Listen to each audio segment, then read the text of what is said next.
இப்படிப்பட்ட ஒரு பிரமாதமான ஒரு ஸ்டாண்டப் காமெடியன், பிரமாதமான ஒரு பேச்சாளர், தன்னுடைய திறமையால் சூப்பர் ஸ்டார் கூட ஒரு போட்டோ எடுத்தா போதும் நினைக்கிற இண்டஸ்ட்ரி மக்களுக்கு மத்தியில அவர் கூடவே நடிச்ச ஒரு மிகப்பெரிய ஜாம்பவான் எங்கள் அன்பு சகோதரி.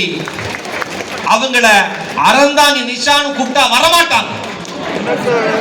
என்ன கூப்பிடணும்? அந்த எங்கள் அன்பு சின்னத்திரை நயன்தாரா.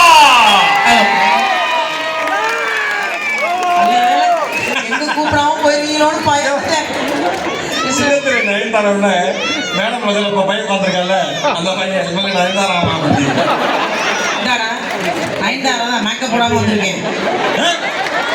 மேக்கப் போடாமே எப்படியா சார்? ரொம்ப நீங்க 6 மணிக்கு வா, 6 மணிக்கு வாங்க. தலை சீவில புடவை கட்டின மேக்கப் போட மறந்துட்டேன். நேரா வந்துட்டேங்க. யாரு என் உதவி இப்படிதான் பிங்க் கலர்ல இருக்கும் சார். அவர் பொறாம பிடிச்சவர் அப்படிதான் போவார். நீங்க கண்டுக்காதீங்க. நம்ம கலக்கலன்னு சிரிச்சு இருப்போம். எங்க ஆளு அல்ல வேலை இந்த மனுஷன் பக்கத்துல தான் நக்கி என்ன சார்? வரேன். ஒரு டிஷ்யூ பேப்பர் பார்த்தேன். எக்ஸ்கியூஸ் மீ, அவ்வளவு எனக்கு 10 நிமிஷம் வெயிட் பண்ணுங்க. பேசி முடிக்கும் போது மேக்கப் இருக்காது. ஏன்னா பேக்கும் போதே ஒளிக்கு ஊத்தும். இதுக்கு tissue paper. Excuse me sir, உங்களுக்கு கூட ஒரு சின்ன இடம். நீங்க வந்தீங்க புத்தகத்துல நிறைய பண்ணிருப்பீங்க. பட் தேனிக்கும் நீங்க வந்திருப்பீங்க. உண்மையிலேயே மகேஷ் சார் சொன்ன மாதிரி தேனி மாவட்ட நிர்வாகம் மிக அழகா சிறப்பா ஏற்பாடு பண்ணியிருக்கீங்க மேடம். சார் எல்லாருக்கும் மேடம் எல்லாருக்கும் ஒரு பெரிய நன்றி. ஏன்னா மாநாடு மாதிரி கூட்டத்தை புத்தக திருவிழாவோட 4 பேர் தான் வந்து உட்காருவாங்க. நான் வந்தேன். இந்த எந்த அது வழக்கமா நீ மட்டும் பேச போனோம். நானும் என் போட்டோ பார்த்து ஓடிடுவாங்க. அப்புறம் உள்ள வருது. ஆனா இந்த பக்கம் ரவுண்டு கட்டி நிக்கிறாங்க. எப்படி தப்பிச்சு போக முடியாது?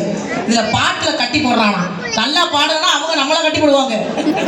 கம்பத்து பக்கம் கம்ப வச்சு அடிப்பாங்க. பாத்துக்க. தேனிக்கு எனக்கு ஒரு ஒத்துமை இருக்கு சார். என்னது? சொன்னா நீ நம்புற மாதிரி சொல்லு. நான் எங்க போனாலும் எந்தடா காப்பி குடிக்கிறவனே அவன் அவன் முகரையை பார்த்த விருப்பம் இல்லாம திரும்பி இருக்கான். நான் அவன் முகரையை பார்க்க விருப்பப்பட்டு திரும்ப சொன்னேன். டேய் தம்பி அலட்டாடுறா, திரும்பிடாத. போடா. சின்ன வயசு என்ன வேணா ஆகலாம், அவனுக்கு ஓடிடு. பார்த்தே போயிடலாம் நம்பர். இவன் என்ன மனுஷ பிறக்க இவ்வளவு பக்கத்துல பார்த்த மாதிரி ஓடுறான்? சரி, என்ன உண்மை? என்ன தெரியுமா? நீங்களும் நம்பணும். ஏன்னா நான் எங்க போனாலும் என் மேல 2 தேனி வந்து உட்காந்துரும் சார். ஏன் தெரியுமா? மலரை தேடி வரத்தானே செய்யும். உங்களை நம்பி இந்த நகைச்சுவை அறந்தா இல்லைன்னு தூக்கிட்டு வந்தேன் பாரு. என் முதிய 7ஆம் நம்பர் செருப்பு கட்டி அடிக்கணும். தேனி வந்து தேனியில உட்காந்து. சரி. ஏன்னா மலரை தேடி வரதானே செய்யும். நீ இன்னைக்கு பைத்தியமானையா இல்ல பைத்தியமாவே பிறந்தியா? சரி சார், இதெல்லாம் நம்ப மாட்டேங்கிறீங்க. காரை விட்டு இறங்கணும். இல்ல சாட்சிக்கு காவல்துறை நண்பர்கள் பார்த்துட்டு இருந்தாங்க. என்கிட்ட ஒரு பையன் ஓடி வந்து பேசலாம். இறங்கணும் தான் 2 பேரும் ஸ்டேஷனுக்கே போயிட்டாங்க.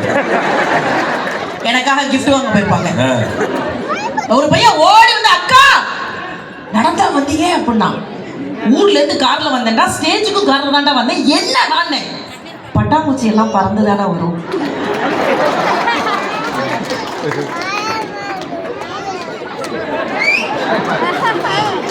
புத்தக திருவிழா மேடையா இருக்கேன்னு பாக்குறேன். அதனாலதான் நம்பி போட்டேன்.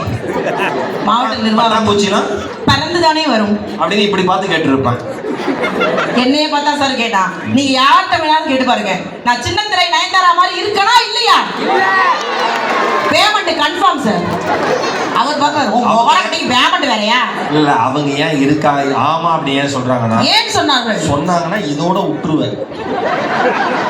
சரி, இது இல்லனா மறுபடியும் நயன்தாராமா.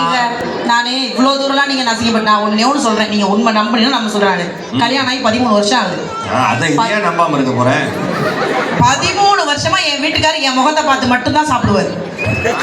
நிஜமா மேடம், இந்த மாதிரி நிகழ்ச்சிக்கு வந்துருவேன். எப்படி நிகழ்ச்சிக்கு வந்தா சாப்பிடுவாரு நீங்க யோசிக்கலாம். வீடியோ கால்ல பாப்பாரு. இப்படியே வச்சுக்குவாரு. அப்படி சாப்பிடுவாரு. நான் எங்க மாமியார் எப்படி அவங்க பரம்பரையே அப்படிதான் திப்பாங்க. அள்ளி உள்ள இறக்குவாங்க. நான் ஒரு நாள் எங்க மாமியார்ட்ட கேட்டேன், எப்ப பார்த்தாலும் ஏன் என்ன பார்த்த வெடிக்க சாப்பிடுறாருன்னு. அது ஒண்ணும் இல்லடி, சின்ன பிள்ளையில இருந்தே நிலாவை காட்டி சோறு ஊட்டிட்டேனா.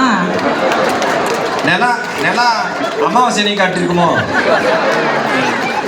இங்க பாரு, வரம்பு மீறி போயிட்டு கிடையாது.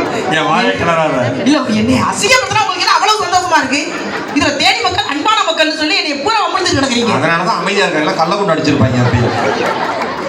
பரவாயில்ல உண்மையிலேயே எனக்கு இங்க பாருங்க எனக்கு சார் உலகத்துல எத்தனை மேடை பேசியிருக்க நிறைய இப்ப ரீசன்ட் ஒரு கண்ட்ரி போயிட்டு வந்தீங்க சவுதி அரேபியா போயிட்டு வந்தேன் இப்படி ஒரு அப்பா தோள் மேல தன் பையனை உட்கார வச்சு உன்னை காமிக்கிறாருன்னா என்ன அர்த்தம்? அப்பாவுக்கு என்னை பார்க்க பிடிக்கலன்னு அர்த்தம் கிடையாது.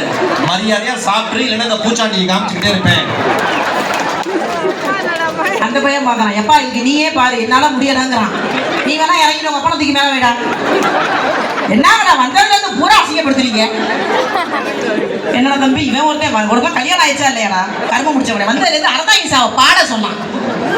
சார் உங்களுக்கு இன்னைக்கு என் தொண்டை கட்டிக்கிச்சு சார். இல்லைன்னா பி சுசீலா மாதிரி கச்சேரி பண்ணிடுவேன். நிஜமாவே எனக்கு தொண்டை கட்டி இருக்கு சார். தொண்டை கட்டி இருக்கு. இங்க பாத்துக்க நீ பிறந்ததுல இருந்தே தொண்டை கட்டி தான் ஆண்டவன் அமுச்சு விட்டான்.